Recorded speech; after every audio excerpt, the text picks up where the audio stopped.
here with Celeste for our EX playthrough, which is nearing its end. I'm sad to say. I am sad to say, but I will be so happy to have rounded it out just nicely and all, because I am loving this so much. And last episode we learned that we actually need all the crystal hearts from basically everything prior. Every A side for every B side, and for every C side prior, to do 8C, which means it will have to be the last thing we do. We're headed to the summit C side, friends. I can only imagine what awful things are going on here. I'm trying to remember, the B side did actually take us through every biome, so to speak, right?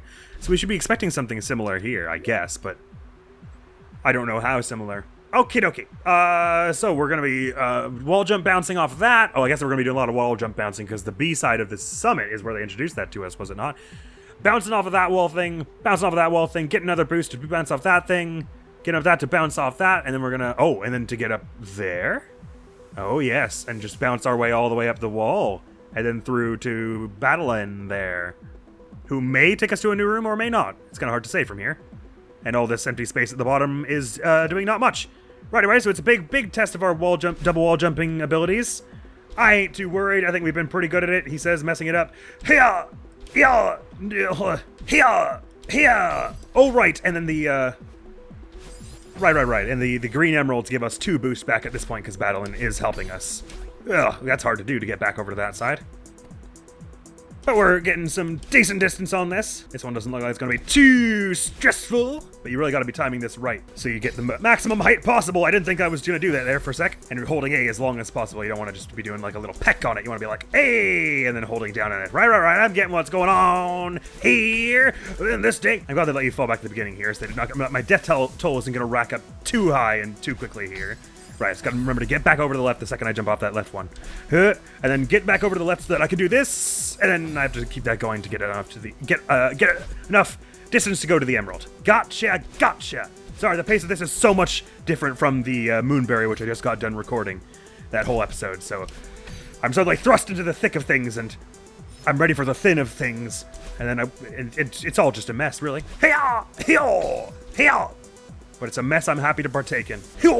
And I've already forgotten what we're doing right after this, but you know what? I'll figure it out, I'm sure. Gotta be moving right to the right ASAP there. Hit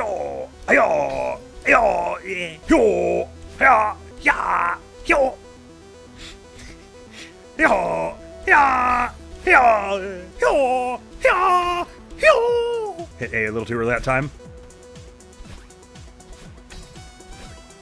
I'm discovering some elite gamer tech, everyone, which is that if you don't make annoying grunting noises every 2 seconds, it's easier. This is the top tier Celeste strats. Okay, but this first room is just a whole lot of this. So I gotta be a little focusing up here. Oh, I just left that a little too low. I thought I was going to the left end after that somehow. And then the slow fall back down. I was sort of getting to the rhythm of doing it up the wall there. That doesn't look like it's gonna be all that hard. The real tricky thing is swapping, when you get this one going, and then doing one up immediately. Because so far I haven't had to do that in this room. Now usually it is with the C-sides that they kind of change what they're asking you to do basically in every room. They don't like kind of keep on the same thing every time. So I wonder if we're gonna be doing something nothing to do with the wall jump tech once we get to the next room.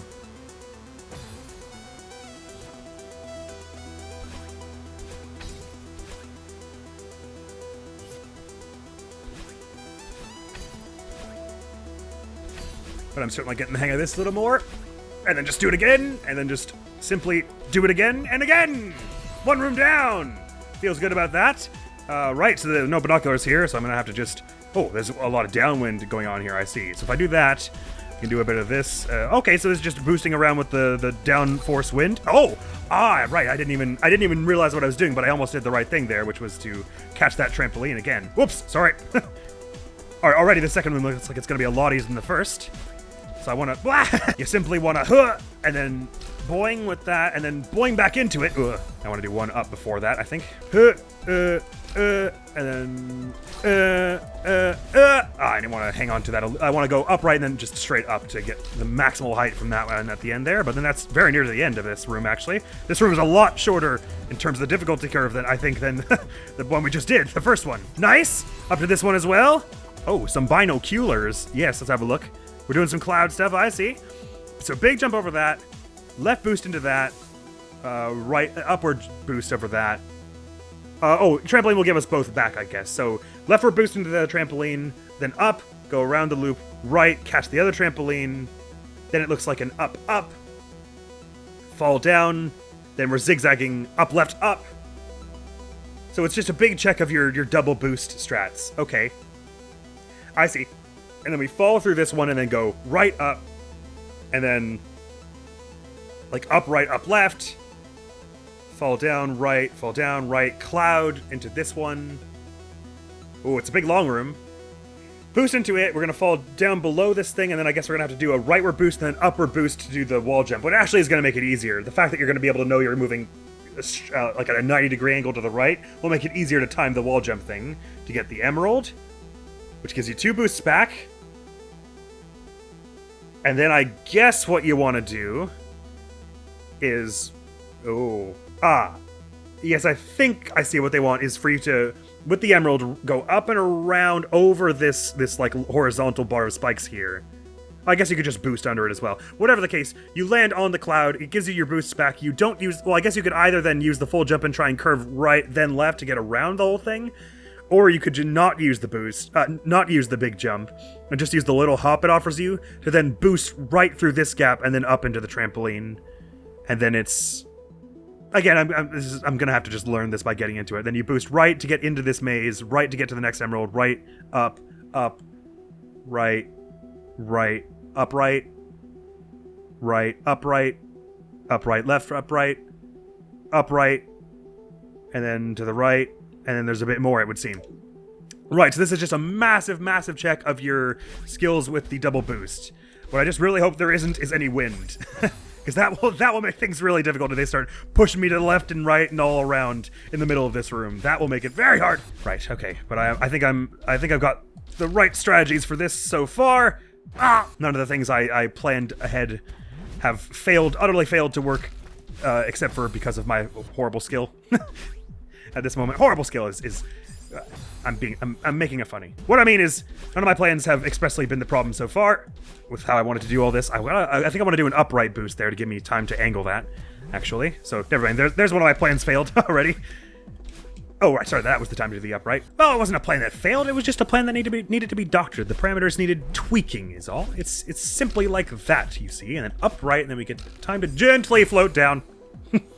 There was less time to gently float down than what I might have initially surmised. But this is cool. It's not asking me to move too quickly here. It's mostly asking... it's mostly demanding... Well, it's about 50-50 with the demanding logic and action here. And so far, my logic has been pretty sound, as I've said. But this is another one that I'm definitely going to have to be quiet for because it's not terribly demanding, but it is pretty precise. The kind of precision that is harmed by talking over. So, maybe just have to not talk over too much of it. Except to highlight progress and interesting discoveries about the way things work. For instance, did you know? Here's something about the way things work. That clownfish can change sex at will. Nature's beautiful. This one is kind of zen in a lot of ways, too. It's just, you just feeling out the level's vibe, you know what I mean? And just slipping in between those cracks and just slotting into your own place in the world, finding your own groove. There is something kind of relaxing about it if I didn't, like, tense up every time I was close to dying.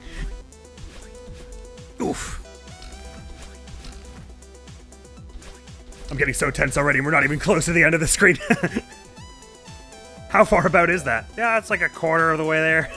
Already feels like one of the harder seasides, I would have said. Because most of the seasides actually have been pretty impressed with their restraint in making them not like super hyper demanding of you in terms of being like threading through like really tiny gaps and like really playing the hurt boxes.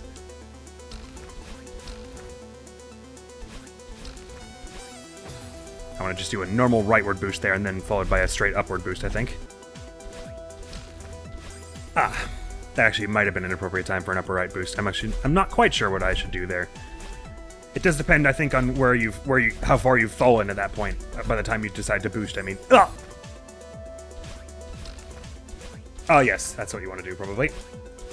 Oh, I didn't. Oh, I actually could have saved that because if I hit the trampoline, it would have been fine. But I thought I was dead, so I froze up. My fight, or freeze is all freeze. I'm afraid. A little better at this bit now. Oh, did I do an upright boost? That's not at all what I meant to. I think it is what I pressed.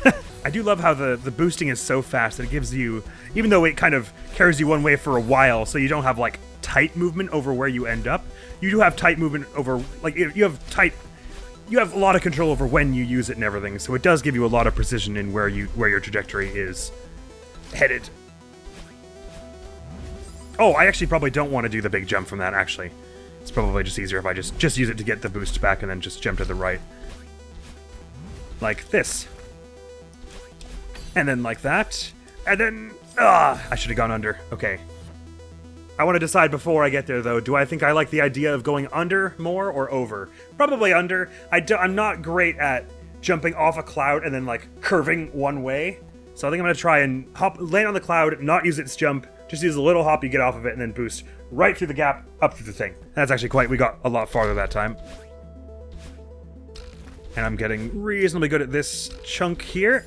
I'm no longer surprised when I make it through, so I'm a little more ready each time. But yeah, there's a lot of stuff you gotta string together in this one, no doubt.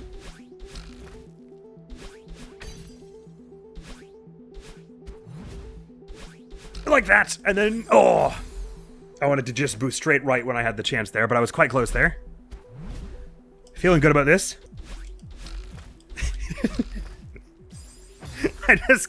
I keep wanting to say, I just gotta be a little confident here. But then it makes me think of the Corone clip where you're like, where she... and she's in the Mario Bros. Castle. Have confidence! Dies immediately. No confidence! That clip does me a funny, and it's really distracting me now. Then I think of one clip, and I think of all the clips, and now I'm just at Turtle. Turtle House. Ah! Damn it. It's not fair. It's so funny. That was new. Turtle. Turtle House. Small, small turtle house.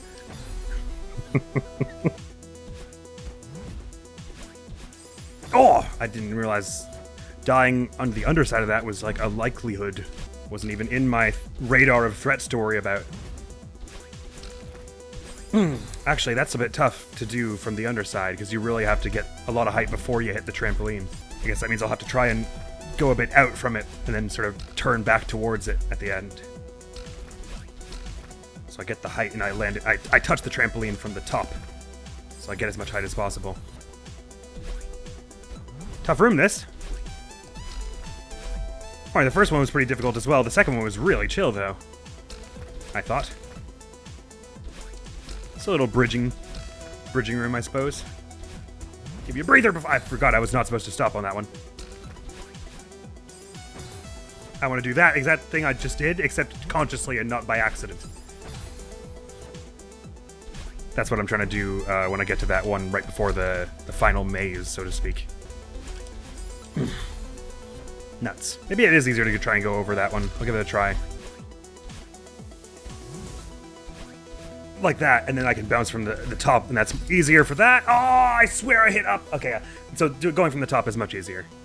Even though I personally find that kind of maneuver with the cloud a little harder than just doing the little hop through the gap. It will just make our lives easier if we're approaching that spring from the top.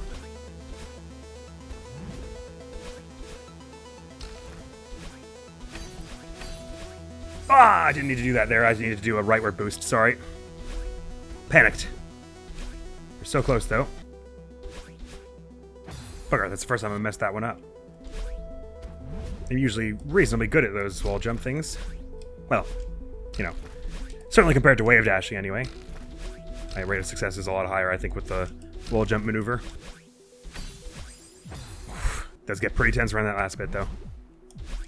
There's a lot riding on it, like the previous 30 seconds of gameplay riding on it. I do like this remix of the Summit theme also. It's very chill. It's like just enough of the hype of the original to get you pumped without distracting you. Still letting you focus. I just forgot to use my other boost until I was dead. No, that's not what you want to do. Oh, I do have to do a rightward one there, or maybe just another upward one. I think I have to hang left a bit and then do a rightward one. Because if I do a rightward one from where I just died, I think I would have gone to the rightward wall. What? Why that? I got all in my head about, like, should I go left? Should I go left? Instead of just boosting and doing something. I turned around like 5 times. That's how I felt anyway. It was probably only like 2 before I died, but stringing this last bit together has been a bit of a challenge. I kind of built the rest of it up reasonably quickly, but it's tight movements you gotta make at the end there. This would be a hard one to golden strawberry. Because that first room is also tough.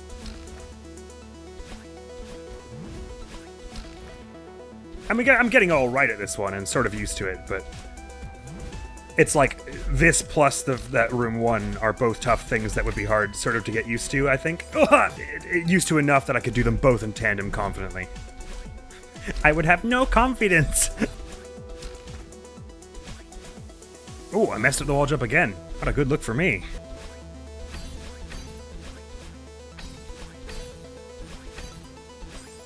Sorry, then I had to fall a bit more than up right, up left, but we were close there. How close was that to the end? And what do I do after also? So then, okay, right, so I died right on the emerald at the bottom left there, because I boosted right out of panic, because that's sort of what you've been doing for the last bunch. So it's right, up right, so you only do it twice, and then you fall a bit, and then up right, up left, up right, straight right, catch wall. Okay, so I was real close. It's a bit odd, this one. It feels like stuff I've done before, but I'm having a harder time stringing this one together and not getting it all jumbled in my head than usual. Bugger.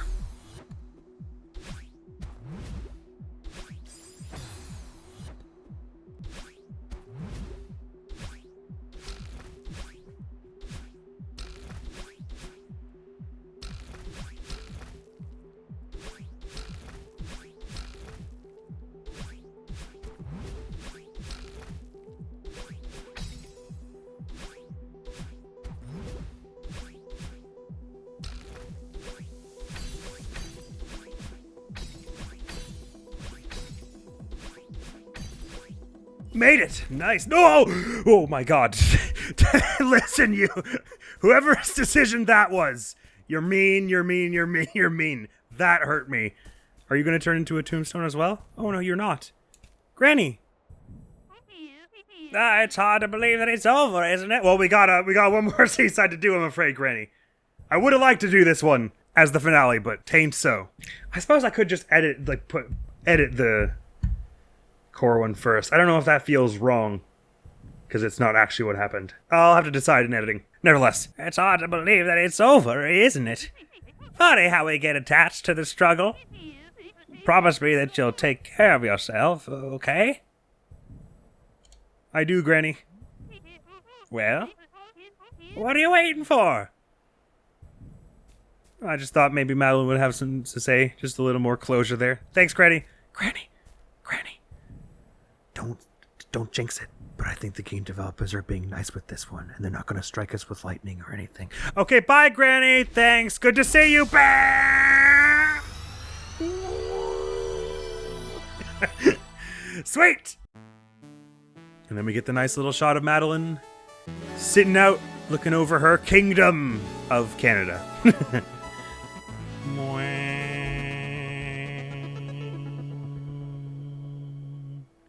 Madeline owns British Columbia now. Boom, bam! The 7th seaside done. And that was one of the most we've died on any of them so far, if not the most. What was the most? Yeah, it's more than the hotel. Not as many as the Mirror Temple, though, where that first screen took forever. But yeah, it was pretty tough. Rooms 1 and 3 are pretty dodgy. I think I could probably eventually get used to room 3 enough that I could golden strawberry this one. I don't think that would be too outlandish. What's the room 1 though? Oh yeah, and actually this one isn't all that bad either. Really? Yeah, golden strawberrying this one wouldn't be too hard for me probably, and if I gave it some welly, but like I say, that's not going to be part of this playthrough simply because it'd be kind of frustrating and it would take a long time for me because I'm very accident prone. Doing the hard things I'm not always bad at, but doing a bunch of things in a row is I'm like Endurances I'm usually pretty bad at. I'd rather you have my authentic experience in the order I experienced it, I think. Which means the core seaside really will be the last thing we do. Next time on Celeste. I'm nervous. I'm nervous, but I know we can do it. Because we've done everything else so far. Wouldn't it be so lame if we couldn't do this last thing? So if I'm not mistaken, there are 24 more strawberries in the game, all of which are golden, for a total of 201 potentially. Once again, I am so tremendously glad that they do not ask you to get all those for a Steam achievement, because I couldn't and wouldn't do it. Well, I say that, you know, I may surprise myself someday. When I'm 60, I'll come back to this game and be like, I think it's time for getting that farewell golden strawberry. I mean, maybe. You know what? If I'm in a retirement home and I'm not, like, doing videos anymore, or, like, not regularly, I'm not you're gonna be in a retirement home necessarily at 60. If it ever came to that, though, I might just sit there and play Celeste. Try and get the farewell golden strawberry. Wasn't that dude in an old folks home who got like the record for most strikes in Wii bowling in a row or something like that? Gotta do something with your time. Interesting, so I suppose when they say full clear here, that must mean the amount of time it took you to get all the golden strawberries as well, since that's the only thing I have not done for chapters 1 to 7. But anyway, I ramble! We're on to the core seaside next episode, and it will be the finale of this EX playthrough, friends. Oh, how dearly I cannot wait for it. And if they ask you to have all the preceding Crystal Hearts, you have to imagine this one's gonna be not so easy either. But even this seaside, the summit seaside, only took me like 40 minutes. It's probably the longest any of them has taken. Actually, I could check. Well, it says here 30 and a half minutes. Definitely the longest it's taken, although Celestial Resort Hotel was up there. Which is to say, I kind of have my doubts the core will take us any more than an hour, so even if it's quite difficult, it should go by relatively fast, and it'll be such a good time then. So that's all for now. The next video on the channel is going to be, I think, some I Am Bread. I'm recording this before we started I Am Bread, so don't quote me on that. But if you're going to quote me on anything, quote me on this. Fuzzy bunnies save lives. Thank you so very much for coming around. Hopefully I'll see you around. Admiral's gonna be out of here now. Peace! To the utmost of historical accuracy with its magic apples and such. Get your forced diversity out of my accurate historical ninja simulator. Detours sounds like a very moody, coming-of-age, slice-of-life kind of story, which means it's not overtly pro-LGBT.